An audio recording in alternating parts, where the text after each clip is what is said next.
ಎಲ್ಲ ವೀಕ್ಷಕರಿಗೆ ನಮಸ್ಕಾರ. SLN ಆಸ್ಟ್ರೋಟೆಕ್. ನಾನು GK ಗುರುರಾಜ್. ವೃಶ್ಚಿಕ ರಾಶಿಯ 2ನೇ ಭಾಗ ಸಂಚಿಕೆಯನ್ನು ಮತ್ತೆ ಮುಂದುವರಿಸ್ತಾ ಇದ್ದೀನಿ.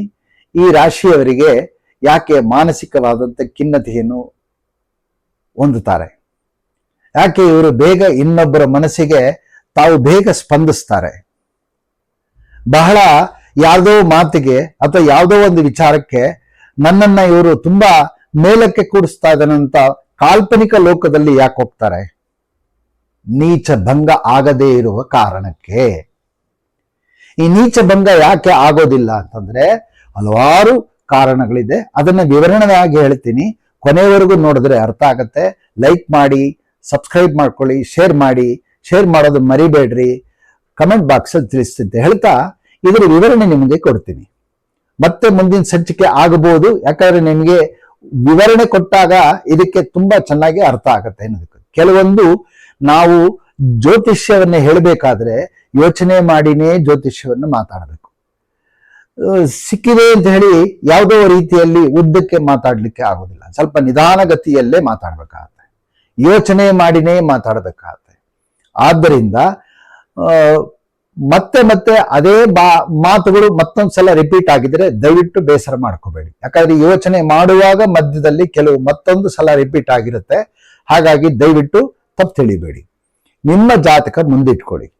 ನಿಮ್ಮದೊಂದು ಜಾತಕ ಅಂತ ಬರೆಸ್ಕೊಂಡಿರ್ತೀರಲ್ವಾ, ಅದನ್ನು ಮುಂದೆ ಇಟ್ಕೊಳ್ಳಿ. ಈಗ ವೃಶ್ಚಿಕ ರಾಶಿ ನಿಮ್ದು. ಈ ವೃಶ್ಚಿಕ ರಾಶಿಯಲ್ಲಿ ಕುಜ ಇದ್ರೆ, ವೃಶ್ಚಿಕ ರಾಶಿಗೆ 4ರಲ್ಲಿ ಅಂದ್ರೆ ಕುಂಭದಲ್ಲಿ, ವೃಷಭದಲ್ಲಿ, ಸಿಂಹ ರಾಶಿಯಲ್ಲಿ ಈ 4 ಸ್ಥಳಗಳಲ್ಲಿ ಕುಜನಿದ್ದರೆ ಈ ಚಂದ್ರನಿಗೆ ಕುಜನಿಂದ ಸಪೋರ್ಟ್ ಸಿಕ್ಕಿ ಚಂದ್ರನಿಗೆ ನೀಚ ಭಂಗವನ್ನು ಹೊಂದಿ ನಿಮಗೆ ರಾಜಯೋಗವನ್ನು ತಂದುಕೊಡುತ್ತೆ. ಆಗ ನೀವು ಮಾನಸಿಕವಾದಂಥ ಖಿನ್ನತೆಗೆ ಒಳಗಾಗೋದಿಲ್ಲ. ಮಾನಸಿಕವಾದಂಥ ಪ್ರಬಲವಾದಂಥ ಶಕ್ತಿ ಇರುತ್ತೆ. ಯಾರಿಂದನೂ ವಾಸ್ತವವಾಗಿ ಮೋಸ ಹೋಗೋದಿಲ್ಲ. ಗುಣಲಕ್ಷಣಗಳಿಂದ ತುಂಬಾ ಚೆನ್ನಾಗಿ ದೈವ ಭಕ್ತರಾಗ್ಬೋದು, ಕಷ್ಟಪಟ್ಟು ದುಡಿಮೆ ಮಾಡುವಂತಹ ವಾತಾವರಣ ಆಗ್ಬೋದು, ಎಲ್ಲರಲ್ಲೂ ಪ್ರೀತಿ ಮಾಡುವಂತಹ ಗುಣಲಕ್ಷಣಗಳಾಗ್ಬೋದು. ಈ ರೀತಿಯಾದಂಥ ಒಂದು ಸ್ಥಳಗಳು ಸಿಕ್ಕಿದ್ದ ಅಂದ್ರೆ ಕುಜನಿಗೆ ಇಂತಹ ಸ್ಥಳದಲ್ಲಿ ಸಿಕ್ಕಿದಾಗ ಚಂದ್ರನಿಗೆ ದುರ್ಬಲ ಹೋಗಿ ಬಲವಾದಂಥ ಶಕ್ತಿ ಬಂದು ಬಲವಾದಂಥ ಮಾನಸಿಕವಾದಂಥ ಶಕ್ತಿಯನ್ನು ಭಗವಂತ ಕೊಟ್ಟು ಇವ್ರನ್ನ ರಕ್ಷಣೆ ಮಾಡುವಂತ ಒಂದು ಲಕ್ಷಣ. ಹಿಂದಿನ ಸಂಚಿಕೆಯಲ್ಲಿ ನೀಚ ಸ್ಥಾನದ ಬಗ್ಗೆ ಒಂದನ್ನ ಹೇಳಿದ್ದೆ. ಮತ್ತೆ ಇನ್ನೊಂದು ಬರ್ತೀನಿ ನೋಡಿ, ಇದನ್ನೇ ಹೇಳಿದ್ದು, ಯೋಚನೆ ಮಾಡಿ ಹೇಳಬೇಕು ಅಂತ ಇದಕ್ಕೆ ಹೇಳಿದ್ದು ನೋಡಿ. ಹೇಳ್ತಾ ಹೇಳ್ತಾ ಇದೊಂಥರ ಹೇಗೆ ಅಂದ್ರೆ ಜ್ಯೋತಿಷ್ಯ ಒಂದು ಡ್ರೈವಿಂಗ್ ಇದ್ದಾಗೆ. ನಾನು ಇವಾಗ ಡ್ರೈವ್ ಮಾಡ್ಕೊಂಡು ಹೋಗ್ತಾ ಇರ್ತೀನಿ ನೋಡಿ. ಡ್ರೈವ್ ಮಾಡ್ಕೊಂಡು ಹೋಗ್ತಿದ್ದಾಗ ನನಗೆ ಹೇಗೆ ರಸ್ತೆ ಆ ಸಮಯದಲ್ಲಿ ನನಗೆ ಹೇಗೆ ಕಾಣುತ್ತೋ ಅದೇ ರೀತಿನೇ ನಾನು ಜ್ಯೋತಿಷ್ಯ ಹೇಳ್ತಾ ಹೋಗ್ಬೇಕಾಗತ್ತೆ. ಅದೇ ತರನೇ ಜ್ಯೋತಿಷ್ಯ. ನಾನು ಇವಾಗ ಡ್ರೈವ್ ಮಾಡ್ತಾ ಇದ್ದೀನಿ, ಈ ಕ್ಷಣದಲ್ಲಿ ಮಾಡಿದ್ದ ಡ್ರೈವಿಂಗು ಇನ್ನೊಂದು ಕ್ಷಣದಲ್ಲಿ ಡ್ರೈವಿಂಗ್ ಇರೋದಿಲ್ಲ. ಆಗ ಆ ಡ್ರೈವಿಂಗ್ ಸ್ಟೈಲೇ ಬೇರೆ ಆಗತ್ತೆ. ಹಾಗೆ ನಾವು ಒಂದು ರಾಶಿಯ ಬಗ್ಗೆ ಮಾತಾಡ್ತಿರ್ಬೇಕಾದ್ರೆ, ಅದರ ಲಕ್ಷಣ ಬಗ್ಗೆ ಮಾತಾಡ್ತಿರ್ಬೇಕಾದ್ರೆ ಹಲವಾರು ರೀತಿಯಲ್ಲಿ ತರಂಗಗಳು ನಮ್ಮ ತಲೆಗೆ ಬರ್ತಾ ಇರುತ್ತೆ. ಆಗ ಆಯಾ ಸಮಯದಲ್ಲಿ ತರಂಗಗಳಲ್ಲಿ ನಾವು ಆ ಲಕ್ಷಣದ ಬಗ್ಗೆ ಹೇಳ್ತಾ ಇರಬೇಕಾದ್ರೆ ಕೆಲವು ಸಮಯದಲ್ಲಿ ಮುಂದೆ ಮಾತಾಡಿದ್ದನ್ನ ಹಿಂದೆ ಮಾತಾಡಿರ್ತೀವಿ, ಹಿಂದೆ ಮಾತಾಡೋದನ್ನ ಮುಂದೆ ಮಾತಾಡ್ತೀವಿ. ಅದನ್ನ ನೀವು ನಿಧಾನಕ್ಕೆ ಗಮನ ಕೊಟ್ಟು ಕೇಳಿ. ಈಗೇನಪ್ಪಾ ಅಂದ್ರೆ, ಈಗ ಒಂದು ನೀಚಭಂಗ ಆಗಿದ ರಾಜಯೋಗದ ಒಂದು ಭಾಗ ಹೇಳಿದೆ, ಅಂದ್ರೆ ಕೇಂದ್ರ ಅಂತ ಕರೀತಾರೆ. 1, 4, 7, 10ರಲ್ಲಿ ಕುಜ ಇದ್ದರೆ ಚಂದ್ರನಿಗೆ ಕುಜನಿಂದ ಚಂದ್ರನಿಗೆ ಸಪೋರ್ಟ್ ಸಿಕ್ಕಿ ಚಂದ್ರನಿಗೆ ನೀಚ ಭಂಗ ಆಗತ್ತೆ ಅಂತ ಹೇಳಿದ್ದೆ. ಅದರಂತೆ ಇನ್ನೊಂದು ವಿಭಾಗ ಇದೆ. ಹೌದಪ್ಪ, ಚಂದ್ರನಿಗೆ ಸಪೋರ್ಟ್ ಸಿಕ್ಕಂತ 1, 4, 7, 10ರಲ್ಲಿ ಕುಜ ಇದ್ರೆ ನೀಚ ಭಂಗ ಆಯ್ತು, ಇದೊಂದು ರಾಜಯೋಗ. ಅಕಸ್ಮಾತ್ ಚಂದ್ರನಿಗೆ 1, 4, 7, 10ರಲ್ಲಿ ಇಲ್ಲದೆ ಬೇರೆ ಕಡೆ ಕುಜ ಇದ್ರೆ ಅಂದ್ರೆ ಆಗ ಈ ಚಂದ್ರನಿಗೆ ಸಪೋರ್ಟ್ ಸಿಕ್ಕಲ್ವಾ ಅಂತ ಒಂದು ಪ್ರಶ್ನೆ ನಿಮ್ಮಲ್ಲಿ ಉದ್ಭವ ಆಗ್ಬೋದು. ಅದಕ್ಕೂ ಭಗವಂತ ಒಂದು ಸ್ಥಾನಮಾನ ಅವಕಾಶಗಳನ್ನು ಕೊಟ್ಟಿದ್ದಾನೆ. ಭಗವಂತ ತಾನು ಜಗತ್ತಿನಲ್ಲಿ ಮಾಡಿರುವ ಸಕಲ ಚರಾಚರ ವಸ್ತುಗಳು, ಸೃಷ್ಟಿಗಳು ಯಾವುದೂ ವ್ಯರ್ಥ ಅಲ್ಲ. ಪ್ರತಿಯೊಬ್ಬ ಮನುಷ್ಯನಿಗೂ ಉಪಕಾರ ಆಗುವಂತಹ ಒಂದು ವಾತಾವರಣವನ್ನೇ ಸೃಷ್ಟಿ ಮಾಡಿದ್ದಾನೆ ವಿನಃ ಇವನು ಬೇಕು ಇವನು ಬೇಡ ಅನ್ನೋ ಭಾವನೆಯಿಂದ ಭಗವಂತನಿಗೆ ಯಾವುದೇ ರೀತಿಯಾದ ಭೇದ ಭಾವಗಳಿಲ್ಲ. ಇವಾಗ ನಾನು ಹೇಳಿದ್ದು ಶಾಸ್ತ್ರ ಆಗೋಯ್ತು, ಬಿಟ್ಬಿಡೋಣ ಇದು. ಆದ್ರೆ ಇಲ್ಲಿ ವಾಸ್ತವಕ್ಕೆ ಬರೋಣ. ಈಗ ನಿಮ್ದು ಒಂದು ಒಟ್ಟು 12 ರಾಶಿಗಳಿದೆ. 12 ರಾಶಿಗಳಲ್ಲಿ ಯಾವುದೇ ರಾಶಿ ಆಗಿರಬಹುದು. ಮೇಷ, ವೃಷಭ, ಮಿಥುನ, ಹಾಗೆ ಕೊನೆಯವರೆಗೂ ಮೀನ ರಾಶಿಯವರೆಗೂ ಯಾವುದೇ ಲಗ್ನ ಆಗಿರಬಹುದು. ನೀವು ಹುಟ್ಟಿದಂತಹ ಸಮಯದಲ್ಲಿ ಈ 12 ರಾಶಿಗಳಲ್ಲಿ ಯಾವುದಾದ್ರೂ ಒಂದು ಲಗ್ನ ಆಗಿರುತ್ತೆ ಅಂತ ಇಟ್ಕೊಳ್ಳಿ. ಆ ಲಗ್ನದಲ್ಲೂ ಸಹಿತ, ಲಗ್ನದಲ್ಲೇ ಕುಜ 4, 7, 10ರಲ್ಲಿ ಕುಜ ಇದ್ರೆ ಆಗ್ಲೂ ಸಹಿತ ಚಂದ್ರನಿಗೆ ನೀಚ ಭಂಗವನ್ನು ಹೊಂದಿ ರಾಜಯೋಗವನ್ನು ಕೊಡುವಂತಹ ಸಪೋರ್ಟ್ ಈ ಕುಜನಿಂದ ಚಂದ್ರನಿಗೆ ಸಿಕ್ಕತ್ತೆ. ಆಗ ಏನಾಗತ್ತೆ, ಚಂದ್ರನ ಬಲ ಹೆಚ್ಚಾಗಿ ಮಾನಸಿಕವಾದಂತ ಬಲವನ್ನು ಪಡೆಯುವಂತಹ ಲಕ್ಷಣಗಳು ಇವರಲ್ಲಿ ಇರುತ್ತೆ. ಮಾನಸಿಕವಾದಂತ ಸ್ಥಿತಿಯಲ್ಲಿ ಇರ್ತಾರೆ. ಸ್ಥೈರ್ಯ, ಧೈರ್ಯ, ವಾತಾವರಣಗಳನ್ನು ತುಂಬಾ ಚೆನ್ನಾಗಿ ಗಂಭೀರವಾಗಿ ಇವರು ಜೀವನವನ್ನ ಲಕ್ಷಣವನ್ನು ನಡೆಸ್ತಾರೆ. ಆದ್ರೆ ಯಾರ ತಂಟೆಗೂ ಹೋಗಲ್ಲ. ತಾವಾಯ್ತು, ತಮ್ಮ ಜೀವನ ಆಯ್ತು, ಸುಮ್ಮನೆ ಇದ್ದು ಬಿಡ್ತಾರೆ.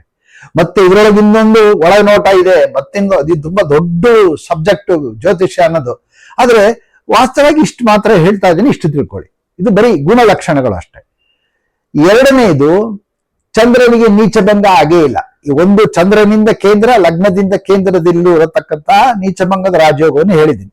ಹಾಗೆ ನೀಚಭಂಗವನ್ನು ಹೊಂದದೇ ಇರುವಂತಹ ವ್ಯಕ್ತಿಗಳಿಗೆ ಮಾನಸಿಕವಾದ ನೋವು, ಮಾನಸಿಕವಾದ ಖಿನ್ನತೆ. ಆದ್ರೆ ಅವರು ಒಳ್ಳೆಯವರೇ, ಅವರು ಕೆಟ್ಟವರಲ್ಲ, ನಿಜವಾಗ್ಲೂ ಬಹಳ ಒಳ್ಳೆಯವರು. ನಿಜವಾಗಲೂ ಇನ್ನೊಬ್ಬರಿಗೆ ಮನಸ್ಪೂರ್ವಕವಾಗಿ ಸಹಾಯ ಮಾಡುವಂತಹ ಗುಣಲಕ್ಷಣಗಳು ಇದೆ. ಯಾಕಂದ್ರೆ ಆ ಚಂದ್ರನ್ ನೀಚ ಹೊಂದಿರುವ ಸ್ಥಳ ಯಾವುದು ಅಂದ್ರೆ ಅವನ ಮಿತ್ರನ ಮನೆ. ಚಂದ್ರನಿಗೆ ಬಹಳ ಮಿತ್ರನಾದಂತ ಮನೆಯಲ್ಲಿ ಅವನು ನೀಚಭಂಗವನ್ನು ಹೊಂದಿದ್ದಾನೆ. ಅವನು ಯಾರಿಗೂ ಮೋಸ ಮಾಡಬೇಕೆಂಬತಕ್ಕಂಥ ಭಾವನೆ ಇರೋದೇ ಇಲ್ಲ ಈ ರಾಶಿಯವರಿಗೆ. ಪೂರ್ತಿ ಮನಸ್ಪೂರ್ವಕವಾಗಿ ಅವರಿಗೆ ತಮ್ಮ ಭಾವನೆಯನ್ನ ಹಂಚಿಬಿಟ್ಟಿರ್ತಾರೆ. ಕಾಲ್ಪನಿಕ ಲೋಕ ಕೊಟ್ಟಾಗಿರ್ತಾರೆ, ಭ್ರಮೆಯ ಲೋಕ ಕೊಟ್ಟಾಗಿರ್ತಾರೆ. ಆದ್ರೆ ಮೋಸ ಮಾಡುವ ವ್ಯಕ್ತಿ ಏನಾದ್ರೂ ಇವರಿಗೆ ಸಿಕ್ಕಿದ್ರೆ ಬಹಳ ಬೇಗ ಮೋಸ ಮಾಡಿಬಿಡ್ತಾರೆ. ಹಾಗಾಗಿ ಇವರು ಬೆಲೂನ್ ತರ ಊದ್ತಾರೆ ಅಂತ ಹೇಳಿದ್ದು. ಈ ಎಚ್ಚರಿಕೆ ಈ ರಾಶಿಯವರು ಇರಲಿ. ಯಾರೋ ನಮ್ಮನ್ನ ತುಂಬಾ ಹುಬ್ಬಿಸಿ, ತುಂಬಾ ಹೊಗಳಿಕೆ ಕೊಟ್ಟು ಅಟ್ಟದ ಮೇಲೆ ಕುಡಿಸಿದ್ದಾರೆ ಅಂತ ಮಾತ್ರಕ್ಕೆ ತಿಳಿದು ದಿಢೀರಂತ ಹೋಗಿ ಮೇಲಕ್ಕೆ ಹೋಗಿ ಕೂತ್ಕೋಬೇಡಿ. ಯೋಚನೆ ಮಾಡಿ, ಮನಸ್ಸು ಗಟ್ಟಿ ಇಟ್ಕೊಳ್ಳಿ. ಹೇಗೆ ಇಟ್ಕೊಳ್ಳೋದು ಆಚಾರ್ಯ? ನಮಗೆ ಇದು ನೀಚಭಂಗ ಆಗೇ ಇಲ್ಲ ಅಂತ ನಮ್ಗೆ ಗೊತ್ತಾಗದೆ ಹೇಗೆ ಅಂದ್ರೆ, ನೀವು 1ಕ್ಕೆ 2-3 ಸಲ ಈ ರೀತಿ ಮೋಸ ಹೋಗಿರ್ತೀರಲ್ಲ, ಅಷ್ಟಲ್ಲೇ ತಿಳ್ಕೊಳ್ಳಿ. ಅದಕ್ಕೆ ತುಂಬಾ ರೆಮಿಡಿಗಳಿದೆ. ಅದನ್ನು ನಾನು ಮುಂದಿನ ಸಂಚಿಕೆಯಲ್ಲಿ ತಿಳಿಸ್ತೀನಿ. ತುಂಬಾ ಉದ್ದಕ್ಕೆ ಈ ಸಮಯ ವಿಡಿಯೋ ಎಳೆಯುತ್ತೆ ಅಂತ ಅಷ್ಟಕ್ಕೆ ಮುಗಿಸ್ತಾ ಇದ್ದೀನಿ. ಇಂಥ ನೀಚಭಂಗವನ್ನು ಹೊಂದದೇ ಇರುವಂತಹ ವ್ಯಕ್ತಿಗಳು ಎಚ್ಚರಿಕೆಯಿಂದ ಮಾತಾಡಿ, ಎಚ್ಚರಿಕೆಯನ್ನು ವಹಿಸಿ, ಭ್ರಮಾ ಲೋಕಕ್ಕೆ ಹೋಗ್ಬೇಡಿ, ಕಲ್ಪನಾ ಲೋಕಕ್ಕೆ ಹೋಗ್ಬೇಡಿ ಅಂತ ಹೇಳ್ತಾ ಈ 4 ಮಾತನ್ನು ಮುಗಿಸ್ತಾ ಇದ್ದೀನಿ. ಲೈಕ್ ಮಾಡಿ, ಶೇರ್ ಮಾಡಿ, ಸಬ್ಸ್ಕ್ರೈಬ್ ಮಾಡಿ, ಕಮೆಂಟ್ ಬಾಕ್ಸ್ ಅಲ್ಲಿ ತಿಳಿಸಿ ಅಂತ ಹೇಳ್ತಾ ಈ 4 ಮಾತನ್ನು ಮುಗಿಸ್ತಾ ಇದ್ದೀನಿ. ಮುಂದಿನ ಸಂಚಿಕೆಯಲ್ಲಿ ಮತ್ತೆ ಈ ನೀಚ ಭಂಗದ ಆಗದೇ ಇರುವಂತಹ ವ್ಯಕ್ತಿಗಳಿಗೆ ಯಾವ ರೀತಿ ವಿವರಣೆ ಕೊಟ್ಟು ಅವರಿಗೆ ಇನ್ಯಾವ ರೀತಿಯಾದಂತ ಒಂದು ಉಪಾಯವಾಗಿ ಪರಿಹಾರವಾದಂತ ಒಂದು ವಿಭಾಗವನ್ನು ಹೇಳಬೇಕು ಅಂತ ಮತ್ತೊಂದು ವಿಡಿಯೋದಲ್ಲಿ ಆದಷ್ಟು ಬೇಗ ಇದನ್ನು ಮುಗಿಸ್ತೀನಿ.